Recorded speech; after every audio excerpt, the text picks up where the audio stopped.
Amados irmãos e irmãs, a paz do Senhor Jesus Cristo. Estamos com o nosso quadro Eu Tenho um Amigo no Céu. E hoje o nosso convidado mais que especial, nosso irmão Léo, aqui da paróquia Nossa Senhora da Conceição, coordenador dos Coroinhas, nosso irmão, grande ministério, Léo. A paz, meu irmão. E ele veio contar a história do amigo que ele tem no céu. Ele veio falar sobre Santo Agostinho, doutor da igreja. Léo, fala um pouquinho pra gente quem foi Santo Agostinho, onde ele nasceu. Conta um pouquinho mais sobre a história do Santo Agostinho para nós, Léo. Foi um jovem nascido no norte da África, na cidade de Tagaste, ali no ano de 354, e teve seu falecimento no dia 28 de agosto, lá do ano de 430. Hoje comemoramos o dia de Santo Agostinho. E foi um santo canonizado um pouco mais recente, no ano de 1922, não tão recente assim, mas pelo Papa Bonifácio VIII e aclamado popularmente como bispo doutor da igreja. Doutor da igreja, né? Popularmente, né? Popularmente. Ele foi aclamado popularmente como doutor e canonizado. Léo, a vida de Santo Agostinho seguiu o exemplo de sua mãe, porque não tem como falar de Santo Agostinho e deixar de falar de Santa Mônica, né? Guerreira da fé, né? Uma história belíssima, né? Mas conta um pouquinho pra gente como foi a infância, a juventude de Santo Agostinho, né? Conta um pouquinho pra gente. Santa Mônica ela teve um papel muito importante, na conversão de Santo Agostinho, mas infelizmente na sua juventude ela acabou não sendo um exemplo para Santo Agostinho. Ele não seguia isso, A juventude de Santo Agostinho foi uma juventude muito devassa, onde ele preferiu os amores do mundo, as vontades, as suas próprias vontades, do que professar a mesma fé que a sua mãe. Ele nasceu em uma família onde não professavam da mesma fé, O seu pai era pagão, seu pai era um alcoólatra, onde batia nos irmãos e na própria mãe, Santa Mônica. E ela era a única aquela guerreira, na fé. E Santo Agostinho nunca teve isso como exemplo, infelizmente. E a sua juventude foi recheada de coisas do mundo, moleque travesso, digamos assim, Sim. Dá até para associar ao século XXI, o que a gente vive hoje, nas pequenas coisas. Era aquele jovem que gostava de roubar fruta na quitanda, Gostava de bagunça. Era moleque, Era um moleque, de verdade. E ele teve essa infância muito longe de Cristo, Mesmo tendo um exemplo muito grandioso em casa. E nessa infância dele, ainda na cidade de Tagaste, ele via os cobradores de impostos, fazendo aquelas orações, aqueles discursos para conseguir dinheiro do povo, e ele achava aquilo fantástico, ele achava que aquela galera como se fosse um exemplo para ele. E a partir daí surgiu uma vontade muito grande dele de ser como eles, ser um grande orador, só que não da Igreja Católica, propagando outras crenças, outro modo. E aí uma vontade dele muito grande surgiu de sair da sua cidade, de Tagaste, para poder conseguir correr atrás desse sonho dele, de se tornar um grande orador. E aí, ainda jovem, ele saiu de sua cidade, mesmo não tendo o apoio de seus pais, mas foi correr atrás dos seus sonhos.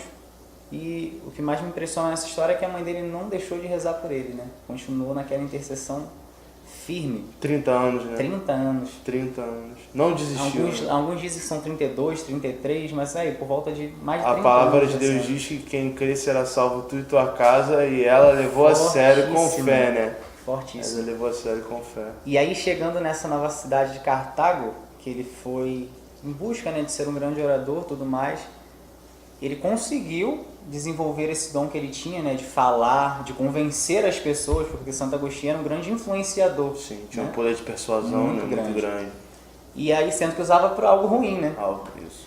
E aí, aos poucos, Deus foi tentando moldar, tentando de todas as formas entrar uma brecha ali naquele coração, mas ele foi muito resistente, Chegando lá, ele teve realidade com bebida, com a sexualidade. Santo Agostinho tem um filho, chamado Adeodato, onde ele teve relações com a serva que servia lá no quarto dele.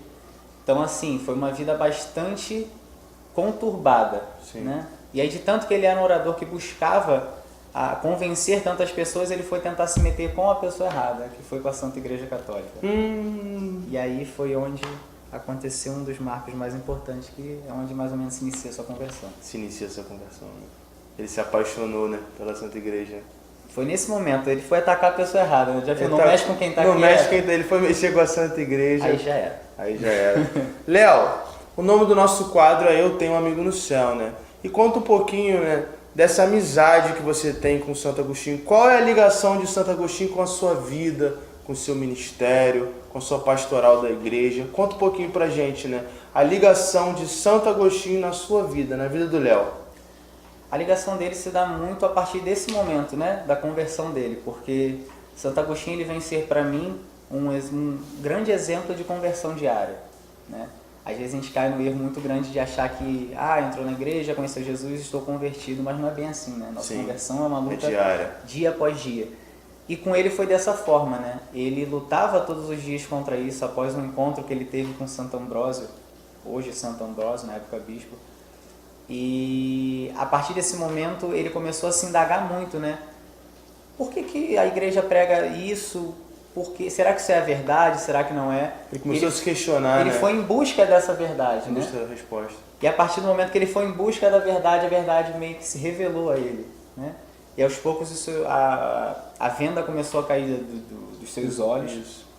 E ele, a partir do momento que ele começou a utilizar esse dom que ele tinha, dessa persuasão, dessa coisa, né, do influenciador, para um bem.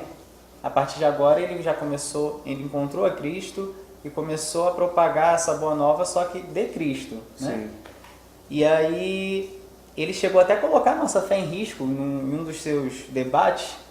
Ele era inteligentíssimo. Ele era inteligentíssimo. E aí em um dos seus debates ele reuniu o povo católico e tinha um povo que professava de uma fé diferente, não lembro agora o nome certinho. Mas eu sei que existia um debate entre eles e tinha um juiz onde ele não professava nenhuma fé.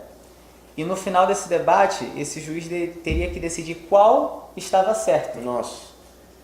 E o preço a pagar, né, pelo derrotado desse debate é que os perdedores se converteriam totalmente à religião do outro. Nossa. Então tu imagina se o juiz diz que Santo Agostinho perdeu, né? No argumento.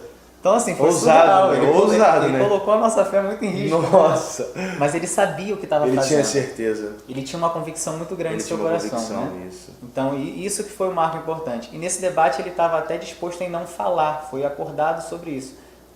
A Igreja Católica vai entrar no debate, mas Agostinho não pode falar, está proibido. Sendo que durante o debate o pessoal começou a atacar Agostinho. Como é que pode? E ele não aguentou. Aí ele, né, se tocaram o nome dele, ele sentiu a vontade para poder falar. Não, se falaram o meu nome, então agora eu vou argumentar também. E a partir daí Santo Agostinho ganhou, né, esse debate, a galera da outra crença se converteu ao cristianismo. E Santo Agostinho continuou trilhando, né, a sua vida até se tornar padre, se tornar bispo da cidade de Hipona. Léo, Santo Agostinho tem citações, né, maravilhosas. Incríveis. Né? Sabedorias que vêm do coração de Deus, incríveis, né? Como você disse. Deixa pra gente uma citação, né? Fala um pouquinho sobre uma citação que você se identifica. Não tem como ser devoto de Santo Agostinho, né? E não ser apaixonado pelas citações de Santo Agostinho. Fala um pouquinho pra gente sobre isso. Então, né, ele tem diversas, né? Um dos marcos da morte de Santo Agostinho foi esse, né? O pessoal lá de Roma, o clero, enviou barcos para que, enquanto sua cidade estava sendo atacada, enviou barcos para que ele pudesse entrar junto com seus escritos, seus livros, sendo que ele negou. Ele pediu somente para que levassem os livros, os escritos que a gente tem hoje, né? As Confissões de Santo Agostinho, algumas obras como Cidade muitos de Deus, livros, enfim. né? Muitos livros. E aí, mas ele ficou com o seu povo. Sim. Ele morreu junto do seu povo. Ele era bispo daquela cidade e ele falou, não, eu vou ficar com o meu povo. Se tiver que morrer, vou morrer com o meu povo. E dentre essas citações que a gente tem hoje, a gente, né, cita diversas. O Tarde Te Amei, que é uma oração belíssima, conhecida. Habitavas né? dentro de mim. Muito forte. Tarde Te Amei. Muito forte, Muito né? forte. Essa questão do habitavas dentro de mim, eu te procurava fora, enquanto ele estava aqui dentro. Mas tem uma que eu lembro, que eu trago para hoje, que é algo que retrata muito a vida de Santo Agostinho também, né? Que ele diz que ter fé é você assinar uma folha em branco. Sim. E deixar que nela Deus escreva o que Ele quiser. Nossa. Então assim, tu imagina um contrato, né? Você tem que ler para você assinar. Então você imagina você assinar um contrato e falar assim, ó, escreve o que você quiser porque eu vou compactuar com aquilo que você vai dizer. E a nossa fé em Deus, a fé de Santo Agostinho foi isso, sabe? Ele contestou, ele foi super contra, mas a partir do momento que ele encontrou o amor de Deus, ele se deixou guiar por esse amor. Né? A partir do momento que ele se decidiu, ele falou, não sou mais eu que mando na minha vida, é o Senhor, faça o que o Senhor quiser. É o Senhor. Muito bom. Querido amigo da cruz, né? Agora nosso irmão Léo vai fazer uma breve oração, clamando a intercessão de Santo Agostinho sobre nós. E é isso aí, amados irmãos e irmãs. Curta, compartilha, né, esse nosso vídeo, né? Estamos propagando a boa nova, que é o Evangelho de Jesus Cristo, vivido na vida de Santo Agostinho. Pedimos a sua ajuda, né, que nos ajude compartilhando em todas as redes sociais. Vai lá, meu irmão Léo. Senhor Jesus, que neste momento em que as pessoas estiverem assistindo esse vídeo, eu peço que, assim como na vida de Santo Agostinho, Tu possa enviar Teu Espírito Santo sobre cada um deles, para que a sua vida possa ser transformada, que a sua vida possa tomar um rumo em decisão a Cristo. Assim como Santo Agostinho, que nós possamos nos deixar apaixonar por Cristo, que nós possamos de fato conhecer aquele amor que habita dentro de nós, em nosso coração, e não procuremos mais esse amor fora, Senhor Jesus, que nós possamos tirar as vendas de nossos olhos e olhar a Ti, e poder Te exaltar, Te adorar, e poder Te glorificar, Senhor Jesus, sobre todas as nações. Por isso peço a intercessão de Santo Agostinho, para que possa ser de fato um exemplo para a nossa vida, para que ele possa conduzir os nossos passos na caminhada e que possamos também ser fiéis, assim como Santo Agostinho foi ao chamado de Deus. Amém. Deus abençoe a todos. A paz do Senhor.